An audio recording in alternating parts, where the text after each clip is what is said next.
और वीडियो ये गया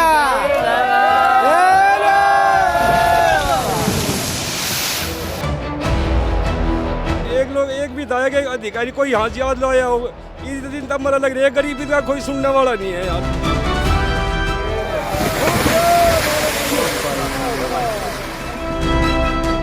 मान लिया जमीन बच जाती तो बेच देते, लोगों का कर्जा तो हम दे देते। सिर्फ या तो फसल तो गई पर जमीन भी गई। और तो के गांव का प्रधान भी देख खड़ दिया हमें के हाल है इन लोगों का। कुछ भी नहीं रहा जी, बर्बाद हो गए।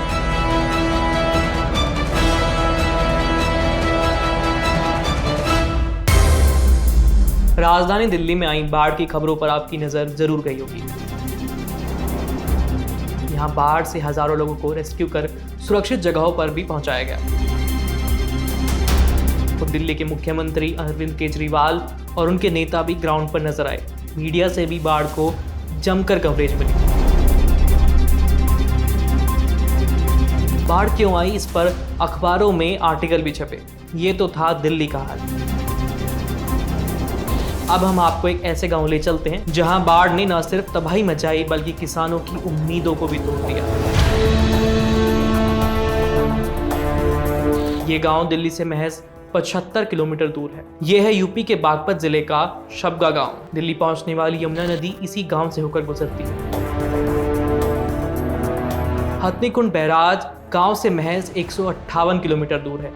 यानी हथनीकुंड से छोड़े गए जिस पानी ने दिल्ली को डुबो दिया, वो पानी इसी गांव से होकर गुजरा था। अब आप सोच सकते हैं उस पानी से गांव की क्या हालत हुई होगी। लेकिन आपने इस गांव की बाढ़ और उसकी तबाही को नहीं देखा होगा, क्योंकि यहाँ ना तो कोई कैमरा पहुंचा और ना ही सरकार का कोई मुलाजिम। यमुना ने इस गांव में खूब कहर बरपाया। जहां किसानों के खेत हुआ करते थे, आज वहां यमुना विराजमान है। 1-2 बीघा नहीं, किसानों का दावा है कि 2000 बीघा से ज्यादा खेती की जमीन अब जलमग्न हो चुकी है। आपका नाम? रामपाल है जी। आप यहीं से? हाँ जी। आपकी भी जमीन वही है? हाँ जी। कितने बीघे? 14 बीघे। 14 बीघे।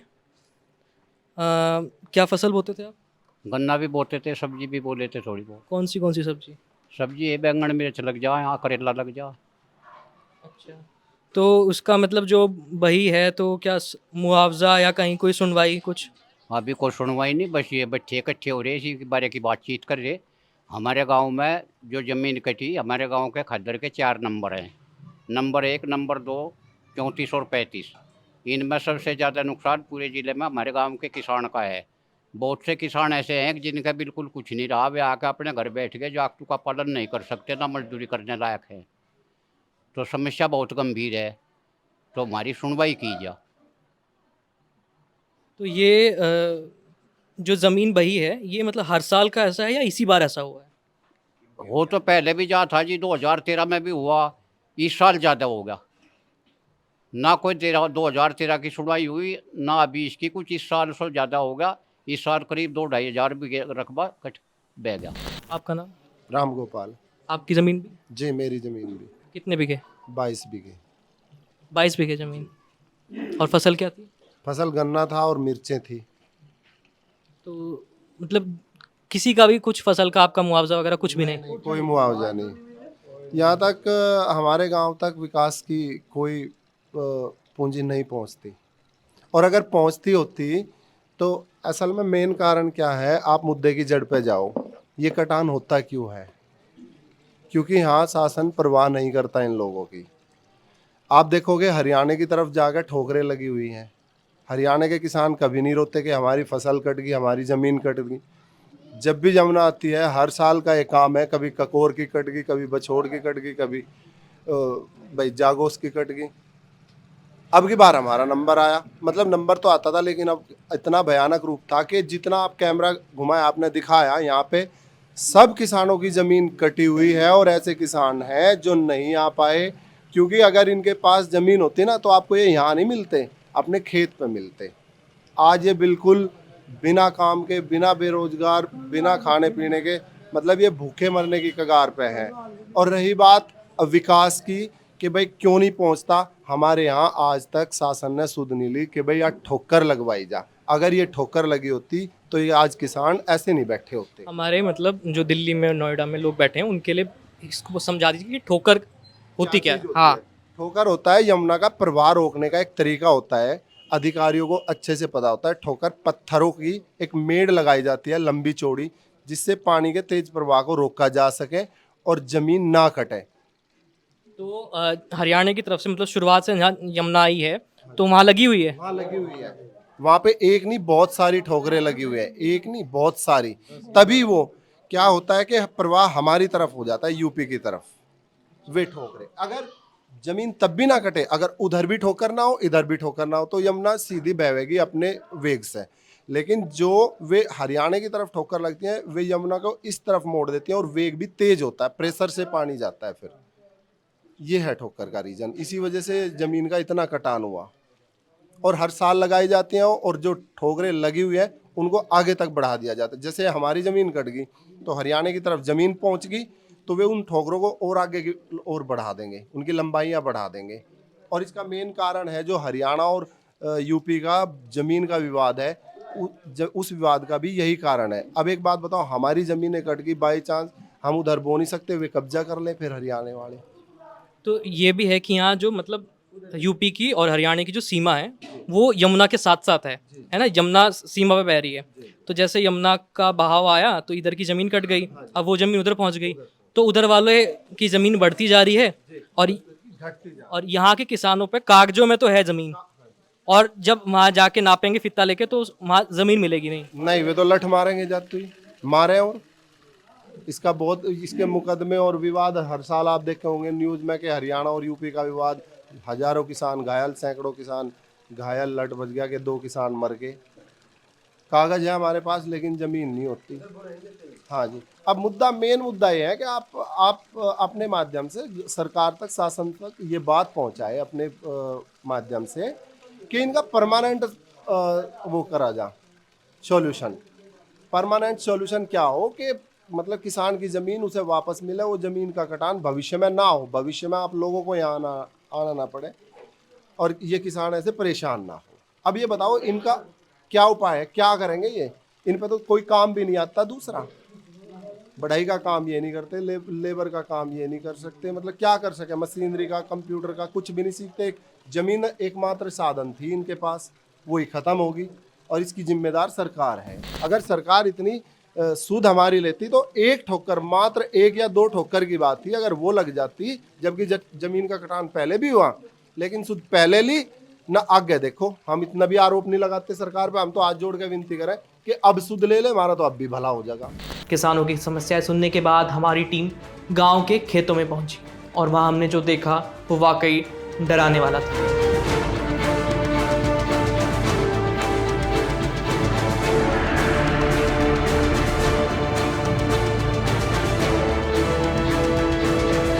अभी आपने गांव में किसानों को सुना था, उनकी समस्या थी, उन्होंने अपनी समस्याएं बताई कि ज़मीन कट रही है। तो हमने सोचा कि हम एक बार देख लें कि कितना खेत बह गया, यमुना कहाँ तक थी, पहले कहाँ थी, अब कहाँ आ गई। बीच में यमुना नदी में आपको ना एक टापू जैसी जगह दिखेगी।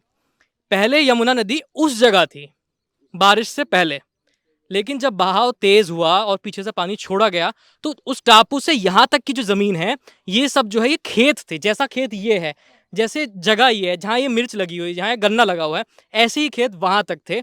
और वो वाली ज़मीन जो है यमुना के बहाव में कट के बह गई और अभी भी बह रही है। और यहाँ से जो है गांव करीब 500-700 मीटर दूर है जहाँ लोग रह रहे हैं, घर है। तो ये खेत जो जिसका है, यहाँ पे जो है मिर्च लगी हुई हैं और हम यहाँ इस खेत के मालिक से बात करते हैं। आपका नाम? मेरा नाम रतन कश्यप है जी। तो ये खेत आपका यहीं तक था, इससे आगे भी था? नहीं जी, 5-6 बीघे खेत आगे था, वो कट गया। 5-6 बीघा कट ली। इसमें तो हम बीच हमारे ट्यूबवेल नज़दीक आ गया, बिजली की ट्यूबवेल है, ये सब कटने पे है, ये पेड़ हैं इनके नज़दीक आ गई, उठिया था हमारा बिजली का।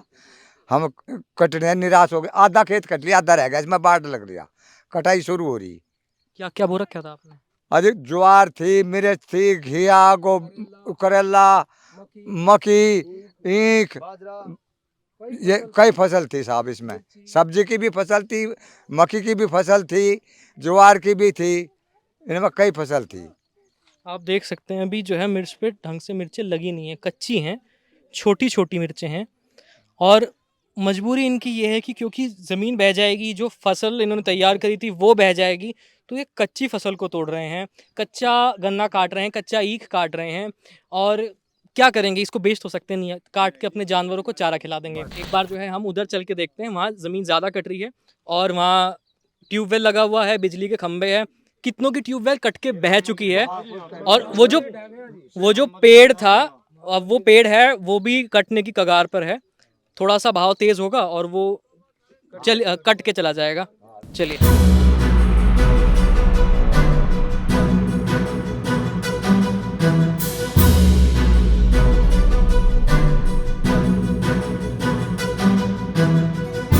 किसी कार्ड जो हमने बनवा ली है किसान से, बैंक से, तो वे हर साल हमें बनना पड़ता है। जब हमारी जमीन नहीं रहेगी तो हम किसका किसी कार्ड बनेंगे? कैसे आपका नाम? डॉक्टर साहब सिंह, गाँव सबगा। तो ये मतलब हर साल ये होता है कि फसल के लिए जो है किसान लोन लेता है, सोसाइटी वाला भी होता है, बैंक से भी लेता है। अब जैसे आपने जो इस फसल के लिए लोन लिया होगा, है ना, अब जमीन चली गई जी, तो फिर लोन का क्या होगा? तो कैसे भरेंगे? सरकार में दबाव गिरेगी, हमारा लोन भरो, हमारा लोन भरो, तो हम लोन कहाँ से भरेंगे जी? ये लोन कहाँ से भरेंगे? इस साल मजबूरी है जी, ये हमारे पे नोटिस भेजते हैं, ये हमारे पे नोटिस भेजते हैं कि 5 दिन में लोन भरो, अन्यथा आपको जेल में डाल दिया जाएगा। कुछ किसान रह के भी आते हैं, पैसे के अभाव के कारण कुछ किसान तहसील में 10-5 दिन के लिए रह के भी आते हैं। जब उन पे पैसा नहीं होता तो फिर बाद में उन्हें छोड़ देते हैं। तो अब तो हमारा कुछ रहा ही नहीं। अच्छा, 10 साल से ऐसा होता आ रहा है जी, 10-15 साल से हमारी जमीन कटती आ रही है। 2013 से हमारी जमीन कटती आ रही है। इससे पहले 1500 बीघे जमीन की कटी, इससे पहले मतलब इस साल इससे पहले ईयर हमारी 100-125 बीघे जमीन कट गई जैसे। तो उसका मुआवजा कुछ नहीं मिला, उसका मुआवजा भी नहीं मिला। उसने सोचा कि 4-5 किसान है, चलो क्या करेंगे। ऐसे ही कटती अब ये अभी इतनी कट गई है कि इनका कोई समाधान नहीं हुआ, अब तक भी नहीं हुआ। कोई भी अधिकारी नहीं आता, अधिकारी आता है खाना पूरी करके चला जाता है। जैसे ये बिजली के खंभे खींचे हुए हैं आपकी ट्यूबवेल के लिए, तो जहाँ से ये मतलब उधर भी उस वाले हिस्से में भी होंगे। हाँ जी। तो बिजली विभाग ने कोई मतलब नोटिस नहीं लिया? बिजली यहाँ पर कोई नहीं आया, ना कोई अधिकारी बिजली विभाग का आया, ना एसडीओ आया, ना कोई पीडब्ल्यूडी का कोई भी अधिकारी नहीं आया यहाँ पे। आने के बाद इससे पहले 2.5 लाख रुपए में बिजली मंजूर हुई थी। ये खंभे भी नहीं थे, ये अपने तार भी हम खुद खोल रहे हैं जी। इससे पहले हमारी 60 ट्वेल्व थी जो चली गई। अंजन थे हमारे, जो ट्वेल्व नहीं थी अंजन भी थे, वे भी बह गए। हमारे बोरिंग थे, वो भी नुकसान हो गया। फसल का तो हुआ। अभी इससे पहले अभी 1 साल होने के बाद में हमें किसान कार्ड का दबाव देंगे तो हम कहाँ से भरेंगे जी? एक ट्यूबवेल लगाने में कितना खर्चा आता है? इसमें करीब 5 लाख रुपया आ जाता है जी। जो हम मतलब इसका जो बिजली का लेते हैं और जो ट्वेल्व लेते हैं, जो अधिकारी को जमा करने पड़ते हैं हमें, तो लगभग 5 लाख रुपए का इस्टीमेट आ जाता है। परमिट कितने का होता है? क्या जी? परमिट ट्यूबवेल का? ट्वेल्व का परमिट इसमें तो लगभग 7.5 आसपास का जी, 7.5 आसपास का। लेकिन अब 12 का चला ना, अब 12.5 का ले रहे हैं जी हमसे बिल। 7.5 पावर मंजूर है। 7.5 पावर मंजूर है। हमारी मोटर भी छोटी पड़ी हुई है, लेकिन नहीं, उन्हें मोटर से कोई मतलब नहीं है, ना कोई चेक कराता। हमें तो बिल 12.5 हाउस पावर का चाहिए। लगभग मतलब वहाँ से यहाँ तक जो है कितनी जमीन बह गई? लगभग 2200-2300 अब फिलहाल तो 2500 के लगभग चली गई। इससे पहले 1500 बीघे लगे, यानी कि 3-4 हज़ार बीघे जमीन हमारी यहाँ पे चली गई। आमतौर पर जो यहाँ किसान खड़े हैं, मतलब इनका अंदाजा कितना है कि कितनी बीघे जमीन थी? एक आदमी के 15 बीघे का 12 बीघे का पट्टा था, तो मिनिमम 100-125 पट्टे चले गए, जो सभी बिरादरी के थे। इसमें कश्यप भी थे और ममडन भी थे, वाल्मीकि भी थे, जाट भी थे, सभी बिरादरी के थे। लेकिन छोटे किसानों को नुकसान ज्यादा हो गया। ज्यादा है जी। हाँ जी, जो जमीन आ गई थी इन पे लोन भी देना बंद कर दिया। सबका खद्दर की जो जमीन है, गांव सबका की खद्दर की जमीन पे जो पहले पुराने लोन थे उन्हें लोन भर नहीं रहे। जो पुराने लोन थे उन्हें हर साल भर देते थे, लेकिन उनका ब्याज मूल नहीं। अब जो हम लोन नया लेंगे तो देंगे नहीं, हमारी जमीन कट गई। आपकी जमीन नहीं है, लोन काहे का? जमीन हमारे नाम है लेकिन लोन नहीं मिलता हमें। सोसाइटी भी नहीं देती, कोई नहीं देता जी। अभी अब जो हमारी जमीन कट गई सर, अब हमें कोई भी नहीं देने का। वोट के समय तो आते हैं, अब तो किसानों को आत्महत्या करनी पड़ेगी, इससे कुछ नहीं रहा जी। बच्चे हैं, कैसे पढ़ाएंगे? विधायक कौन है यहाँ के? विधायक सांसद है जी। वो सांसद हैं, और विधायक कौन है? संदर नहीं है। कहाँ से? अजय वजीदपुर से है जी। अजय वजीदपुर से हैं। अच्छा, तो ये जो चुनाव हुआ था हाँ जी, हाँ जी। तो इसमें वो आए थे यहाँ? हाँ, वे वोट मांगने के लिए आए, वे वोट मांगने के लिए आए थे जी। लेकिन जो हमारे किसानों पर आपदा पड़ रही है उसमें कोई नहीं आया, कोई अधिकार नहीं आया। अब जैसे मतलब यहाँ जमीन कट रही है तो आप लोगों ने बात बताई होगी, उनको पहुँचाई होगी, पहुंचाएगी उनको सब। तो खुद नहीं आए, किसी अधिकारी को भेजा है यहाँ? नहीं, कोई नहीं आया जी। जैसे न्यूज वाले, जैसे आप आ गए भैया, आप आ गई, इससे पहले न्यूज आई थी, आपने न्यूज प्रशासन को भेज दिया, उस न्यूज को सुनने के बाद में अब तक भी कोई नहीं आया। आप न्यूज भेज दोगे, कोई नहीं आने का, सब मजाक उड़ाएंगे। बस किसान है, मर जाने दो, क्या है। ये सारी जमीन जो आपकी इधर चल रही है, टापू भी है जी, जो इधर टापू है, जो ये ईंख है, ये हमारा है जी। जो ये ईंख खड़ा हुआ है जमुना की तरफ, उस तरफ जो ईंख है वो भी यहीं का है? हाँ जी, ये यूपी की जमीन का है जी, ये यूपी की जमीन का है, लेकिन कब्जा से हरियाणा वाले बोल रहे हैं। जो ये पेड़ा कोठा है वहाँ जी, वो जो पेड़ खड़ा है हाँ जी, हाँ जी, हाँ जी, वे वहाँ तक हमारी जमीन है जी, जो पहले कट चुकी थी। अब तो ये कटेगी, इससे पहले भी कट चुकी है हमारी। भैया जरा जो, तो ये भी कटी हुई है जी। 3 साल पहले फिर कटी थी जी, 3 साल पहले इसी तरह से जी। हमारा नुकसान ऐसे ही होता है जी, लेकिन हमारी कोई सुनवाई नहीं होती। आपने किसानों की समस्याओं को जाना और प्रशासन पर लगाए गए उनके आरोपों को भी सुना। ये तो था किसानों का पक्ष। इसके बाद हमने पूरे मामले पर प्रशासन का पक्ष जानने की कोशिश की। इसके लिए लल्लन टॉप ने बागपत जिले के डीएम जितेंद्र प्रताप सिंह से बात की। उन्होंने एसओपी का हवाला देते हुए मुआवजे की बात की। और अगर फसल पानी से डूबने से खराब होगी तो उसकी स्टैंडर्ड एसओपी रूल्स हैं पार्टनर उसके, उस एसओपी के रूल्स में ये शामिल है कि जो भी जमीन का फसल का मुआवजा होगा वो फाइल करने के लिए उसका सर्वे हो जाता है, और सर्वे और फसल का जो डैमेज एरिया है कृषि विभाग, राजस्व विभाग के लोग मिले को वेबसाइट पे अपलोड करेंगे ऑनलाइन सिस्टम में, और अपलोड करने के बाद में उसमें मुआवजा दिया जाता है। नदी के कटाव को रोकने के लिए गांव वालों ने सरकार से मेड़ बनाने की अपील की है। स्थानीय भाषा में गांव के लोग इसे ठोकर कहते हैं। इस पर बागपत जिले के डीएम जितेंद्र प्रताप सिंह ने लल्लन टॉप को बताया, तो हर जनपद का एक अलग अलग तरह की जो स्कीम्स बनती है नए विभाग की, जो भी एक्सपीरियंस बेस्ड है, जैसे कहीं पर पानी आया ज्यादा है जी, आपको पता भी होगा, और वैसे भी जो इंफॉर्मेशन है कि 78 के बाद हाईएस्ट है, तो उसको हम लोग असेस कर रहे हैं। जहाँ भी फ्लड रिलीफ के लिए जो भी परियोजनाएं जनहित में आवश्यक होगी तो we will put them up, और गवर्नमेंट से सैंक्शन हो जाएंगी तो उस पर काम हो सकता है। पार्टनर तो 2 पार्ट है, तो compensation will be paid as and when required, as and when the assessment is done on the online portal, and another part is कि wherever flood relief works are required, the funds are required, the irrigation department, the flood control department would be tasked to say shape up the projects and also request for the fund to involvement. बाढ़ एक प्राकृतिक आपदा है, इस पर इंसानों का कोई जोर नहीं, लेकिन बाढ़ से होने वाले नुकसान को कम किया जा सकता है। इसके लिए सरकार और प्रशासन को जिम्मेदारी लेनी होगी। योजनाएं सिर्फ फाइलों और कागजों में सिमट कर ना रह जाएं, इसका भी ध्यान रखना होगा। लगातार कट रही खेती की ज़मीन को बचाना ज़रूरी है। यूपी सरकार को किसानों के प्रति अपनी जिम्मेदारी को समझना होगा।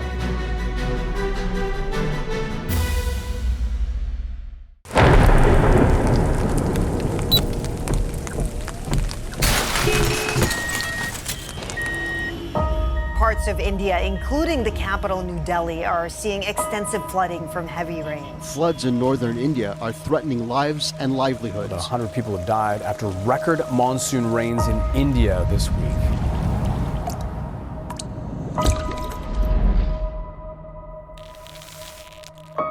अल्लाह आपकी एक दुआ कबूल करेगा। क्या दुआ मांगोगे? अल्लाह करे पानी थे, एक सुख दो मुझे।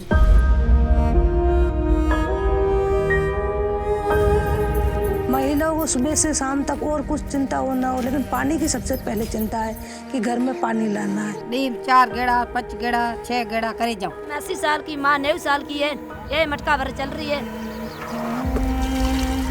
खारो पानी घी भिगो दा पिए।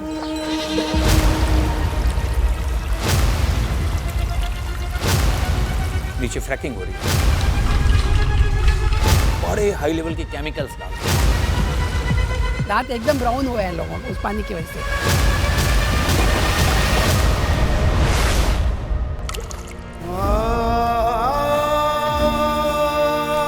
कमाने वाला 1 और पानी पीने वाले 10। ये तो मजबूरी में काम कर रहे हैं और पानी आसपास में नजदीक में कहीं नहीं। पढ़ना चाहती थी? पढ़ना बहुत चाहती थी। सजे स्कूल छोड़ दी पानी से।